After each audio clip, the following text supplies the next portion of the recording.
하나님 말씀 보겠습니다. 오늘 이 아침에 하나님께서 우리에게 주시는 말씀은 민수기 13장 26절로 33절까지의 말씀입니다. 조금 길지만은 함께 읽도록 하겠습니다. 민수기 13장 26절로 33절의 말씀, 우리 다 찾으신 줄 알고 함께 봉독합니다. 파란 광야 가데스에 이르러 모세와 아론과 이스라엘 자손의 온 회중에게 나아와 그들에게 보고하고 그 땅의 과일을 보이고 모세에게 말하여 이르되 당신이 우리를 보는 땅에 간즉 과연 그 땅에 젖과 꿀이 흐르는데 이것은 그 땅의 과일이니이다. 그러나 그 땅 거주민은 강하고 성읍은 견고하고 심이 클 뿐 아니라 거기서 아낙 자손을 보았으며 아말렉인은 남방 땅에 거주하고 헷인과 여부스인과 아모리인은 산지에 거주하고 가나안인은 해변과 요단가에 거주하더이다. 갈렙이 모세 앞에서 백성을 조용하게 하고 이르되 우리가 곧 올라가서 그 땅을 취하자 능히 이기리라 하나 그와 함께 올라갔던 사람들은 이르되 우리는 능히 올라가서 그 백성을 치지 못하리라. 그들은 우리보다 강하니라 하고 이스라엘 자손 앞에서 그 정탐한 땅을 악평하여 이르되 우리가 두루 다니며 정탐한 땅은 그 거주민을 삼키는 땅이요 거기서 본 모든 백성은 신장이 장대한 자들이며 거기서 네피림 후손인 아낙 자손의 거인들을 보았나니 우리는 스스로 보기에도 메뚜기 같으니 그들이 보기에도 그와 같았을 것이니라. 아멘. 오늘은 날마다 성경 민수기 13장을 살펴보는 시간입니다. 이 민수기 13장의 내용들을 살펴보면 이제 하나님께서 이스라엘 백성에게 주시고자 한 그 약속의 땅, 가나안 땅을 이제 하나님께서 정탐하게 하신 내용이 담겨져 있습니다.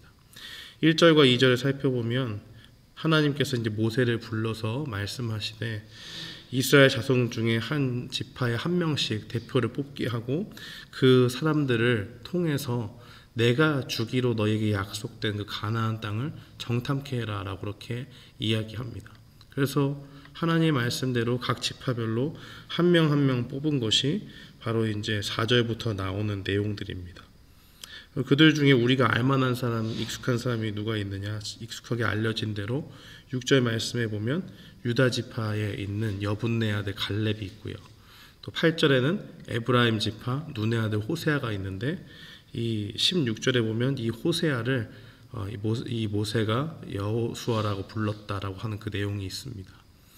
그래서 이 12명의 사람들을 각 지파별로 뽑아서 이제 정탐을 시키는데 지침을 주죠. 그 땅에 가서 무엇을 보여야 되느냐라고 하는 것이 17절부터 20절에 나와 있는 내용입니다.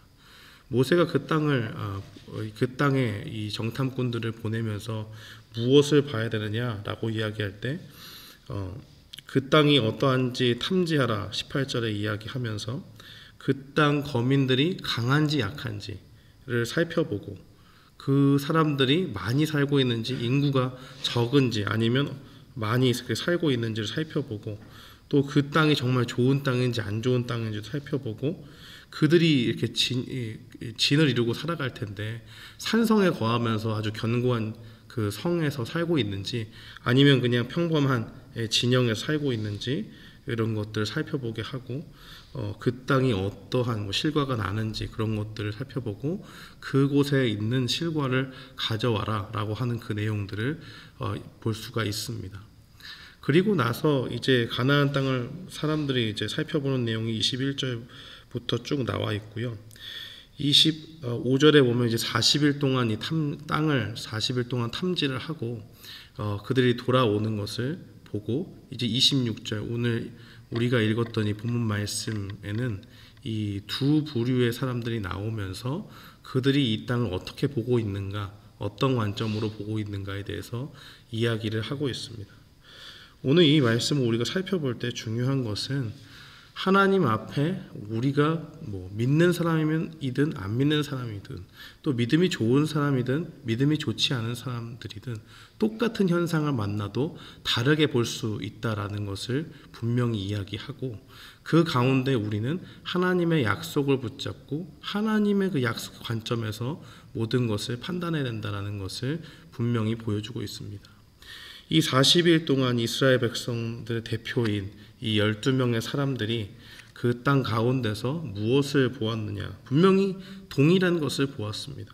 동일한 것을 보았는데 보고하여 이르되 이 27절에 보니까 그 땅이 과연 젖과 꿀이 흐르고 그 땅에 실과가 여기 있습니다라고 하니까 사람들이 다 놀라죠. 왜냐하면 그 땅의 실과가 정말 크고 좋은 그런 곳이 그런 것을 결과물로 가져왔으니까요. 근데 28절에 보니까 그 땅 거민은 강하고 성읍은 견고하고 힘이 클 뿐 아니라 아낙 자손을 보았다라고 그렇게 이야기합니다. 여기서 이 아낙 자손이라고 하는 것은 이 네피림의 후예를 얘기하는 건데, 이 네피림의 후예라고 하는 것은 한마디로 무엇이냐면 그냥 그런 사람들이다, 아낙 자손이다, 네피림이다 이러면 그냥 말 그대로 전투에 능한 자고 그 당시의 용사라고 볼 수가 있습니다. 뭐 말이 필요 없어요. 그냥 그런 사람들이 거기에 살고 있다는 것만으로도 사람들이 충분히 두려움을 느끼기에 충분한 그 증거가 되었던 것입니다. 그러한 이야기들을 하고 있고요. 그 이야기를 들으니까 이 사람들이 이제 동요하기 시작하죠. 그 땅의 실과가 좋고 한데 그렇게 강한 사람들이 거기 있다? 그럼 우리가 거기 갈 수 있을까? 일단 이런 생각들이 있을 수 있는 것이죠. 게다가 29절에 보니까 이 한 민족만 사는 것이 아니고 그 땅 가운데 남쪽에 그 네게브라는 지역에는 아말렉 사람들이 살고 있고 또 해쪽 속하고 여부스 족속 또 아모리 사람들은 산지에 거하면서 있는 것이고 또 해변가에는 가나안 민족들이 그렇게 살고 있다. 요단가에도 그렇고요. 그러니까 여러 민족이 살 때는 그 사람들이 쓰고 있는 전략이라든지 전투 방식이라든지 그 다음에 그들이 특수하게 사용하는 민족마다 사용하는 그 독특한 그 전투의 방법들이 다르기 때문에 그 사람들 대처해서 나갈 수가 있을까라는 생각들을 가질 수가 있는 것이죠. 이러한 보고가 나오니까 이제 사람들이 동요하기 시작하지 않습니까?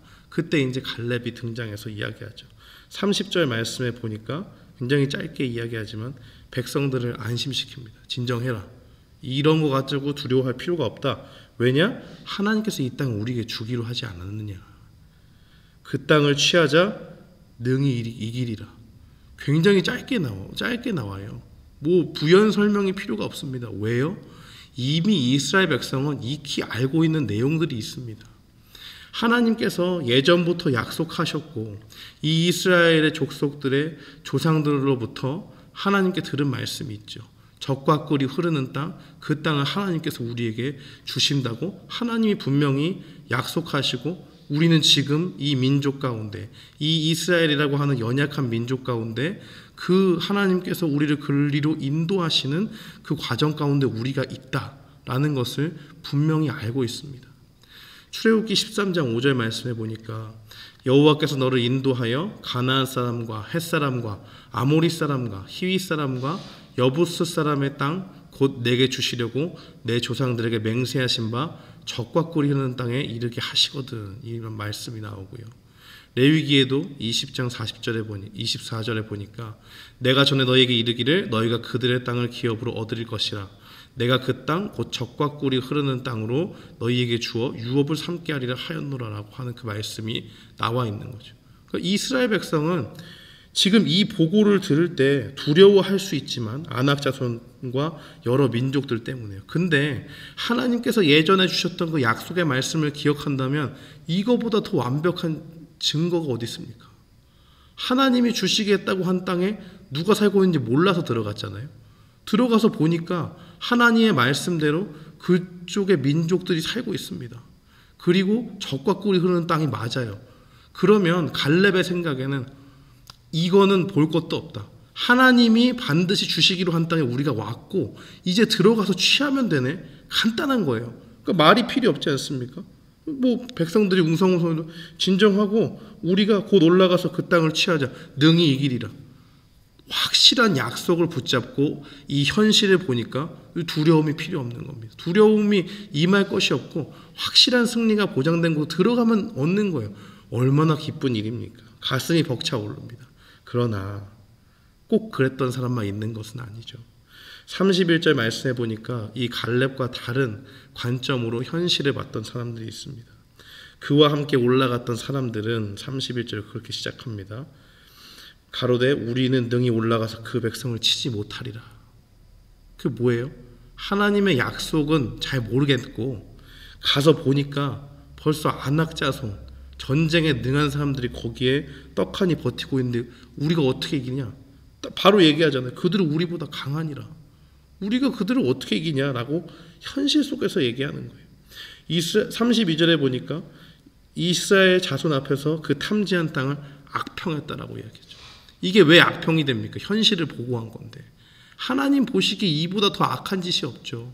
하나님이 반드시 주시겠다고 약속한 그 땅을 탐지하고 돌아와서 잔치를 하고 이제 앞으로 얻을 것에 대한 기쁨에 벅차서 나아가야 되는데 현실만 보고 하나님의 약속은 보지 못하니까 그 땅을 악평해서 우리가 그 땅을 들어가지 못한다라고 이야기하죠. 그러면서 사실들을 막 얘기합니다. 그 땅은 거민을 삼키는 땅이다라고 이야기하면서 거기서 본 백성들은 신장이 장대하고 네피림 그 아낙 자손의 대장부들도 거기 있고 우리가 신장 차이가 너무 나기 때문에 우리는 우리가 생각해도 그들보다 작아서 메뚜기 같은데 그 사람들은 얼마나 크냐. 그 사람들 우리 입장에 우리를 본다고 생각해봐라. 이거는 말도 안 되는 거다라고 이야기합니다. 사랑하는 성도 여러분, 오늘 이 말씀을 통해서 우리는 무엇을 깨달을 수가 있겠습니까? 분명히 믿음이 좋은 사람이건 믿음이 좋지 않은 사람이건 현실을 보는 그 현실 속의 팩트는 그대로 보이죠. 분명히 그들이 더 강해 보이고 그들이 더 크고 그들은 용사들입니다. 그러나 그들에게 없는 것이 있다면 바로 하나님의 약속이 그들에게는 없는 것이죠. 이 절망적일 수 있는 현실 속에서 우리를 살리는 것이 바로 이러한 것입니다. 하나님께서 우리에게 주시는 그 말씀의 약속을 붙잡고 나아갈 때 우리가 겪는 여러 가지 일상의 어려움들이 정말 벅찬 것 같이 느껴져도 그 땅 가운데서 능히 일하실 그 하나님을 바라볼 수가 있는 것입니다. 사랑하는 성도 여러분, 우리는 분명히 기억해야 됩니다. 민수기서 11장 23절에도 이렇게 나와 있죠. 여호와께서 모세에게 이르시되 여호와의 손이 짧으냐 내가 이제 내 말이 내게 응하는 여부를 보리라. 그 말씀을 우리 마음 가운데 깊이 새겨야 될 줄 믿습니다. 하나님이 주신 그 약속을 붙잡고 나아가는 사람, 그 사람은 분명히 그 약속을 성취하시는 그 전능하신 하나님을 바라볼 수 있는 것입니다. 그 믿음 가운데 나아갈 때 하나님께서 능히 가나안 땅도 그들에게 소유할 수 있도록 은혜를 베풀어 주시는 줄 믿습니다. 사랑하는 성도 여러분, 오늘 이 말씀을 기억하면서 분명히 기억해야 됩니다. 하나님은 우리에게 약속을 주시는 분이고 그 약속을 우리가 믿음으로 붙잡고 나아갈 때 우리의 현실이 벅차고 힘들어도 그 가운데 능히 하나님이 일하실 것을 믿고 나아가면 하나님이 반드시 그 약속을 우리에게 성취로 주실 것입니다. 이 믿음 가운데 오늘 하루도 승리하는 우리 모두 되기를 주님의 이름으로 축원합니다. 아멘.